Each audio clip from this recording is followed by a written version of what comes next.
ሰላም እጅጉን የተወደዳችሁና የተከበራችሁ የአሁን ስፖርት አላማጅ ተመልካቾቻችን እንደምን ዋላችሁ። የለተሰኘው የከሰዓት ስፖርታዊ መረጃዎችን ከአሁን ስፖርት ይዘን መጥተናል። ዛሬ የሚደረጉ የመጨረሻ የሶስተኛ ዙር የአፍሪካ ዋንጫ ተጠባቂ ጨዋታዎች አሉ። አራት ያክል ጨዋታዎች በየምድቦቹ ይደረጋሉ። እንዲሁም ደግሞ በጣሊያን ሴሪኤ አንድ ተጠባቂ ጨዋታ አለ። እሱን እንዳስስላችኋለን። ከዚህም በተጨማሪ ደግሞ የክለብ መረጃዎችን ነው የምንመለከተው። ነገ እንግዲህ በርካታ የፌስቲቭ ፔሪየድ የእንግሊዝ ፕሪሚየር ሊግ ተጠባቂ ጨዋታዎች አሉ። ስለነሱም አንዳንድ መረጃዎችን ነው የምናጋራችሁ የሚሆነው። እነዚህንና ሌሎች በርካታ መረጃዎችን ለእናንተ ለውድ አድማጮቻችን የምናቀርብ ሲሆን እናንተም እንግዲህ እስከ መጨረሻው ድረስ ከኛ ጋር እንድትቆዩ ነው የምንጋብዛችሁ። ሁሌም አዳዲስና ትኩስ ስፖርታዊ መረጃዎችን ለማግኘት አሁን ስፖርት ምርጫችሁ ይሁን ነው የምንለው። እኛም ቀጥታ ወደ ፕሮግራሞቻችን አለፍን።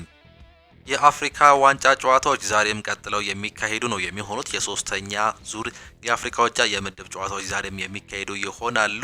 ዚምባብዌ ከሳውዝ አፍሪካ እንዲሁም ደግሞ አንጎላ ከኢጂፕት ጋር የሚያደርጉት ጨዋታ ይጠበቃል። እንዲሁም ምሽት 4 ሰዓት ላይ ደግሞ ኮሞሮስ ከማሊ እንዲሁም ዛምቢያ ከሞሮኮ ጋር የሚያደርጉት የዛሬ የአፍሪካ ዋንጫ የምድብ የመጨረሻ ጨዋታዎች ናቸው። እነዚህ ጨዋታዎች እንግዲህ የሚያልፉትን ክለቦች እንዲሁ የሚለዩም ነው ይሆናሉ። ሀገራት እነማን ያልፋሉ አብረን የምንመለከት ነው የሚሆነው። እንዲሁም ደግሞ በጣሊያን ሴሪኤ ሮማ ከጄኖዋ ጋር የሚያደርጉት የዛሬ ተጠባቂ ጨዋታዎች አሉ። እነዚህን ጨዋታዎች እንድታዩ እየጋበዝን ከአፍሪካ መረጃዎቻችን እንጀምር። ሁጎ ብሩስ የአፍሪካ ዋንጫ ስሜት በሞሮኮ የለም ሲሉ ይገልጹታል። ውድድሩ ምንም ድባብ የለውም ሲሉ ነው እንዲሁ እየተናገሩ የሚገኙት። የደቡብ አፍሪካ ዋና አሰልጣኝ ሁጎ ብሩስ የሞሮኮ አፍሪካ ዋንጫ ውድድር እንደ ሌሎቹ ደማቅ አይደለም በማለትም ተናግሯል። በኮት ዲቫር እንዲሁም ጋቦን የውድድሩ ድባብ ይሰማህ ነበር፣ እዚህ ያለው ስሜት የለም ሲሉ አሰልጣኝ ሁጎ ብሩስም ተናግሯል። በኮት ዲቫር ወደ ልምምድ ስንሄድ ሰዎች ባንዲራ ይዘው እየጨፈሩ ሰላምታ ይሰጡን ነበር፣ እዚህ ግን አንድም ነገር የለም በማለትም ሀሳባቸውንም ገልጸዋል። አክሎም እዚህ ምንም የውድድር ድባብ የለውም፣ የተለመደው የአፍሪካ ዋንጫ ስሜት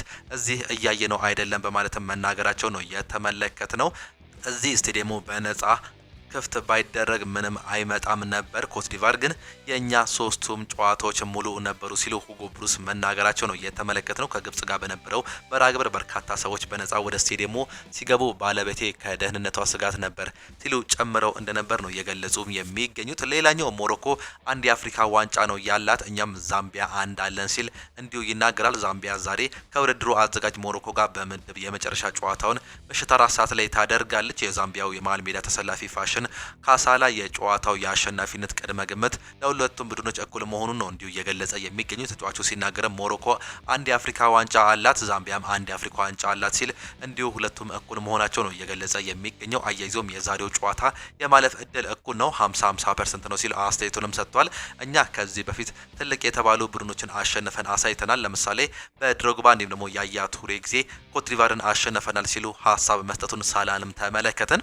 በርትራንድ ትራውሬ ይናገራል። ዳኞች ጨዋታ እያበላሹ ነው ሲል ነው የሚናገረው። የቡርኪና ፋሶ አምበል በርትራንድ ትራውሬ ትላንትና ምሽት በአልጄሪያ 1-0 በተሸነፉበት ጨዋታ የነበረው ዳኝነትንም እንዲሁ ተችቷል። ዳኞቹ ጨዋታ እያበላሹ ነው የሚለው ትራውሬ ጥሩ ስቴዲየም ደጋፊዎች ቢኖሩትም እንዲሁም ለአፍሪካ እግር ኳስ በጣም የሚያሳዝን ነገር ነው በማለትም ተናግሯል። የተሸነፍነው በፍጹም ቅጣት ምት ነው። እኔ ጨዋታው መጀመሪያ ላይ ይሰጠኝ ብዬ ስጠብቅ ነበር፣ ነገር ግን ዳኛው ለማየት እንኳን አልፈለግም ሲል ትራውሬ የተናገረ ሲሆን በደንብ ለማስረዳት ሞክረን ነገር ግን በስተመጨረሻ ገፍትሮኝ ሄዷል። በጣም ያበሳጫል። እኛ ሜዳ ላይ አሸነፈን፣ ነገር ግን ውድድሩ ማበላሸት የለባቸውም ሲል እንዲሁ ሀሳብ መስጠትን ነው ትራውሬ እየሰማን የምንገኘው። የአፍሪካ ዋንጫዎች እንግዲህ አሁንም እየተካሄዱም ይገኛሉ። ከነገ ጀምሮ የምድብ የመጨረሻ ጨዋታዎችም የሚቀጥሉም ነው የሚሆኑት። ዛሬም እንዲሁ እንደሚደረጉም ይታወቃሉ።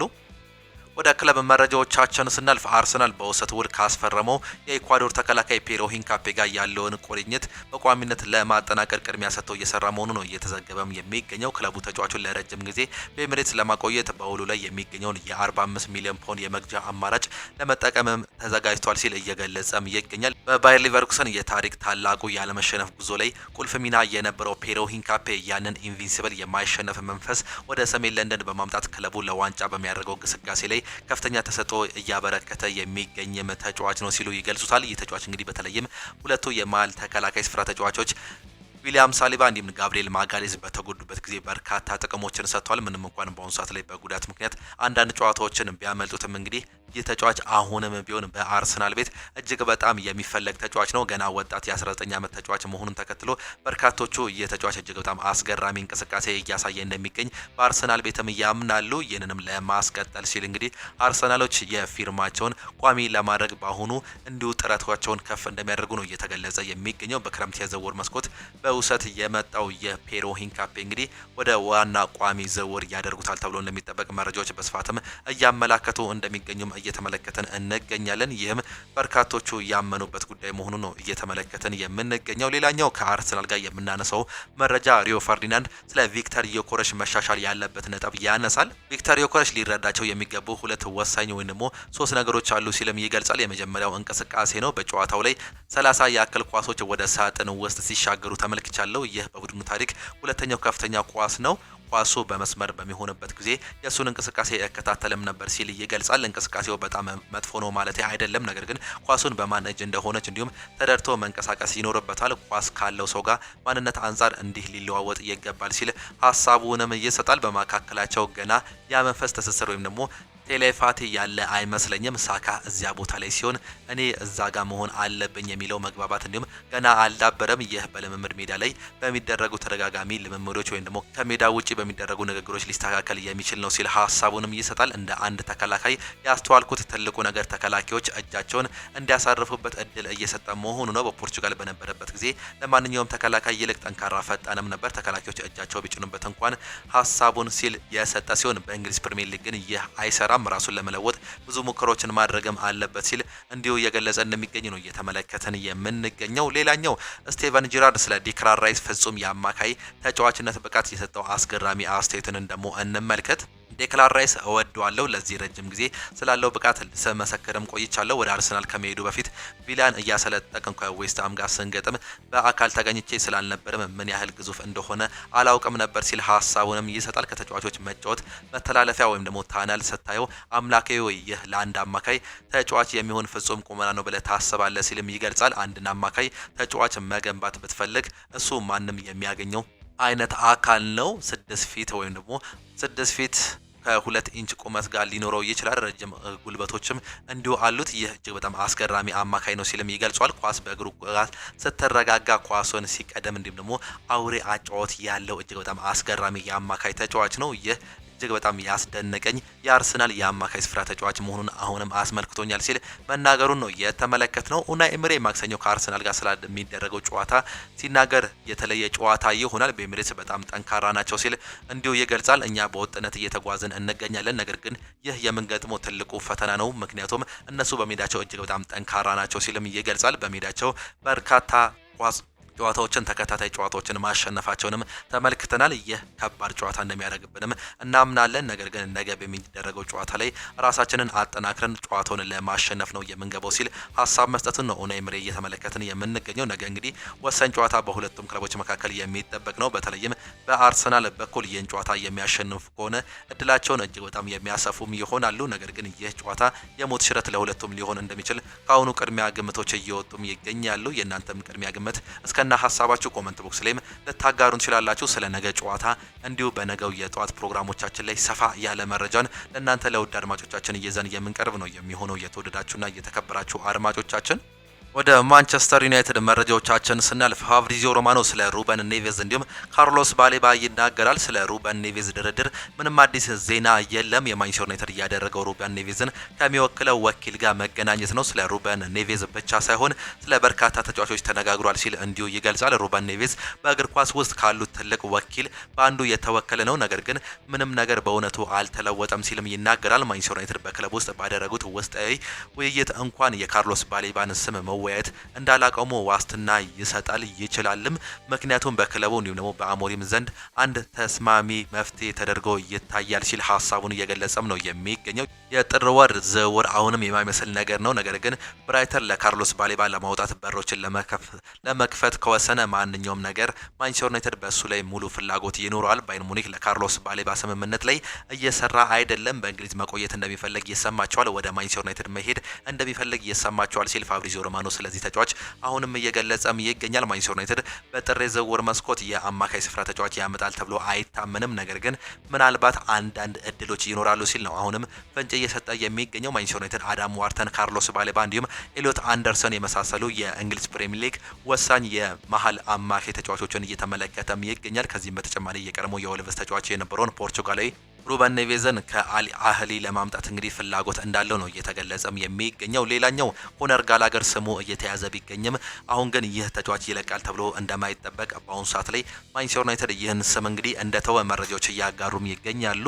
በስተመጨረሻ ማንን ያስፈርማል አብረን እንመለከታለን። ነገር ግን እንደዚህ አይነት መረጃዎችን በአሁኑ ሰዓት ላይ እየሰማዋቸው ናቸው ሲል ፋብሪዚዮ ሮማኖ መግለጹን ነው እየተመለከትን የምንገኘው። ሌላኛው የስፔኑ ሀያል ክለብ እንዲሁም የእንግሊዙ ሀያል ክለብ የሆኑት ሪያል ማድሪድ እና ማንቸስተር ዩናይትድ መካተተም ችሏል። ታዋቂው የንግድ እንዲሁም የፋይናንስ መጽሔት ተቋም ፎርብስ በ2025 በዓለም ላይ ያሉ ውድ ዋጋ ያላቸው የስፖርት ክለቦችን በደረጃም ይፋም አድርጓል። የፎርብስ ጥናት እንዲሁም ደረጃ የሰጠውን የእግር ኳስ ክለቦችን ብቻ ያካተተ ሳይሆን አጠቃላይ በተለያዩ ስፖርት ዘርፍ የሚወከሉ ክለቦች ዋጋቸውን በመተመን ውድ ዋጋ ያወጣሉ ያላቸውን 25 ክለቦች በደረጃም አስቀምጧል። 25 መካተት የቻሉት ሁለቱ የእግር ኳስ ክለቦች ሲሆኑ እነሱም ሪያል ማድሪድ እንዲሁም ማንቸስተር ዩናይትድ ብቻም ናቸው። ሪያል ማድሪድ በ6.8 ቢሊዮን ዶላር እየተካተተ ሲሆን ማንቸስተር ዩናይትድ ደግሞ በ6.6 ቢሊዮን ዶላር እንዲሁ መካተት መቻላቸው ነው እየተመለከትን የምንገኘው። እነዚህ ሁለቱ ሀያላን ክለቦች ብቻ በእግር ኳስ ውስጥ የሚገኙ ቶፕ 25 ውስጥ የሚገኙ ክለቦች ናቸው ሲል እንዲሁ መግለጹን ነው ፎርብስ ያስነበበን።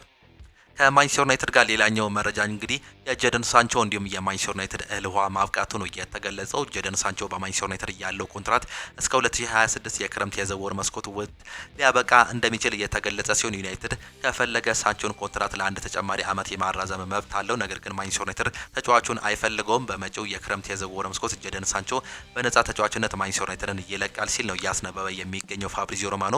በአሁኑ ሰዓት ላይ በአስቶን ቪላ ቤት እየተጫወተ የሚገኘው የተጫዋች ማንቸስተር ዩናይትድ ጋር ያለው እህል ውሃ ያበቃል። ይህም የተረጋገጠ ጉዳይ ነው። ማንቸስተር ዩናይትዶች በክረምት የዝውውር መስኮት እሱን ከመመለስ ይልቅ በርካታ ተጫዋቾችን እንዲሁ በአዲስ መልኩ ማስፈረም እንደሚፈልጉ እየገለጸም ይገኛል።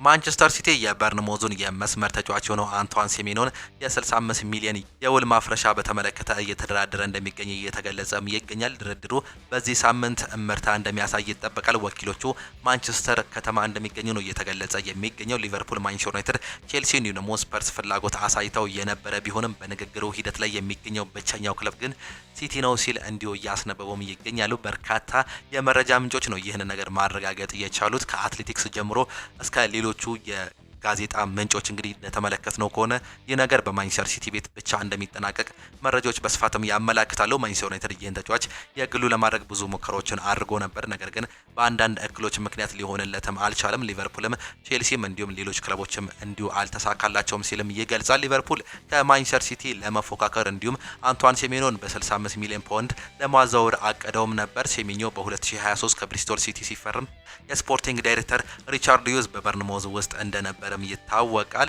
ጉዳዮች እንዲሁም ደግሞ ፔድሮ ኬዛን በወልቭስ ጨዋታ ላይ ባደረገው መጥፎ እንቅስቃሴ ሴሜኞን ለማስፈረም እንዲጀምሩ አስቻውላቸውም ነበር። ይህ በቡድኑ ጥልቀት እንዲጨምርላቸው ጥሩ አቅርቦት አላቸው ሲል ቴሌግራፍ አስነብቦም ነበር። ነገር ግን በስተመጨረሻ ማንቸስተር ሲቲ የመግባት እድሉ አሁን ሰዓት ላይ ሰፊ ነውም እየተባለም ይገኛል። ከሊቨርፑል ጋር ሌላኛው መረጃ ኢብራሂማ ኮናቴ ሳምንቱ ሙሉ ታሞ እንደነበር ነው እየተገለጸ የሚገኘው። በጭራሽ ይጫወታል ተብሎ የተጠበቀ ነገር አልነበረም። አርብ ዕለት ከጡንቻ መገጣጠሚያ ችግሩ በመጠኑም አገግሞ የመጀመሪያውን ልምምድ አድርጓል ሲልም እንዲሁ ፋብሪዚዮ ገልጿል። ሆኖም ግን ከወልቭስ ጋር ሙሉ 90 ደቂቃውን ተጫውቷል። ምክንያቱም ደግሞ ለዲያጎ ጆታ እንዲሁም ለቤተሰቡ በሜዳ ላይ መሆን ስለፈለገ ነው ከነህመሙ እየተጫወተው ሲልም እየገለጸም ይገኛል። ቅዳሜ የእግር ኳስ ጨዋታ ብቻ አልነበረም ሲል ነው እንዲሁ መግለጽም የቻለው። በርካታ ኢንሲደንቶች የነበረው ይህ ጨዋታ ለዲያጎ ጆታ መታሰቢያ በርካታ ነገሮች ተደርገውም ነበር። በዛ ጨዋታ ላይ መገኘት ስለፈለገ ይህን ነገር አድርጎታል ሲል ፋብሪዚዮ ሮማኖም ገልጿል።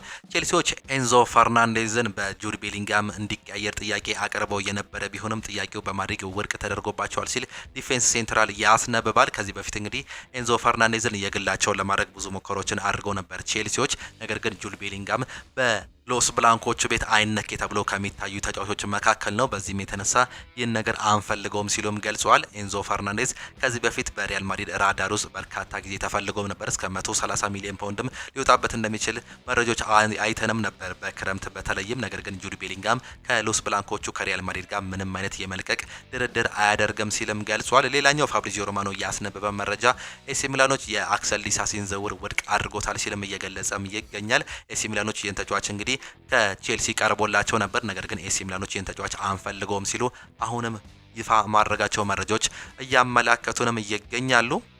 እጅጉን የተወደዳችሁና የተከበራችሁ የአሁን ስፖርት አድማጭ ተመልካቾቻችን ለዛሬ የነበረን ስፖርታዊ መረጃዎቻችን ይህንን እየመስሉ ነበረ። ፕሮግራሞቻችንን እንዴት አያችኋቸው? ሀሳብ አስተያየታችሁን ኮመንት ቦክስ ላይ ልታጋሩን ትችላላችሁ። የዛሬ የአሁን ስፖርት ይህንን እየመስላሉ። እንዲሁም ደግሞ የአፍሪካ ዋንጫ ዛሬ የሚደረጉም ነው የሚሆኑት።